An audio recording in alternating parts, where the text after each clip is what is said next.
Haleluya vijana wenzangu. Kitu wa kwanza ni kuwashukuru sababu ya kujisalimisha kwa Bwana mapema. Sababu hivyo ndio neno la Bwana linasema. Bwana wabariki sana. Bwana asifiwe. Katika kitabu cha Mhubiri 12. Anasema ni vizuri kujisalimisha kwa Bwana mapema ukiwa mdogo. Kabla hazijafika zile siku ambazo utasema kwa hilo jambo sifurahi. Sababu kuna wakati unapatanga wa vijana wanasema ati wataokoka wakiwa wazee. Na hilo jambo si nzuri. Unafaa unaokoka wakati uko mdogo ili uweze kuwa na wakati mzuri wa kumfanyia Bwana kazi. Naye Bwana atakuokolea muda wako. Kuna wazee wamezeeka na hawana kitu. Lakini ukikubali kujisalimisha kwa Bwana mapema, Mungu atakuokolea muda wako. Na kila jambo ambalo utafanya litakuwa la kufanikiwa. Neno linasema watu ambao huwa wanatii neno la Bwana, wanatii sheria za Bwana. Ati watu watasema wewe uko na hekima, watasema wewe ni mwerevu. Na si ati uko mwerevu, kwa ile ufanisi ambao Mungu ataweka katika mikono yako, itafanya watu waseme wewe ni mtu mwerevu. Na si ati wewe ni mwerevu, lakini ni ile umejua siri. Siri ni kutii Bwana na kumtegemea na kutii wazazi.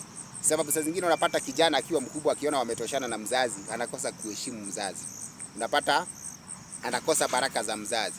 Lakini mzazi ni mzazi hata wakati mnatoshana urefu, wakati hata unaona umetajirika kumuliko, bado ni mzazi wako, lazima umheshimu. Heshimu kwa wazazi wako, na hiyo ndio itafanya ufanikiwe kwa kila jambo ambalo utafanya. Ati kila jambo ambalo utafanya litafanikiwa kama utafanya nini? Unaheshimu mzazi na kujua huyo ndio baba yako. Hata kama wewe ni mrefu kumuliko ama una mali kumuliko, lazima umheshimu ili uzidi kubarikiwa na Bwana.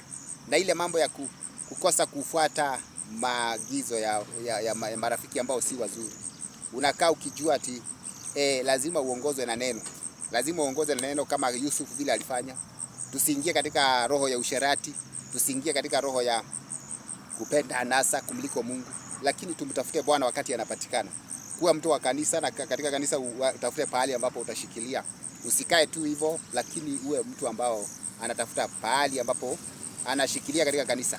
Naye Mungu atakuokolea wakati wako, hautapoteza wakati. Na utatajirika bado ukiwa mdogo. Unabarikiwa asubuhi. Unamaanisha yani unabarikiwa ukiwa mdogo kama hujazeeka sana. Bwana wabariki sana mnapozidi kumtafuta Bwana. Amen, amen.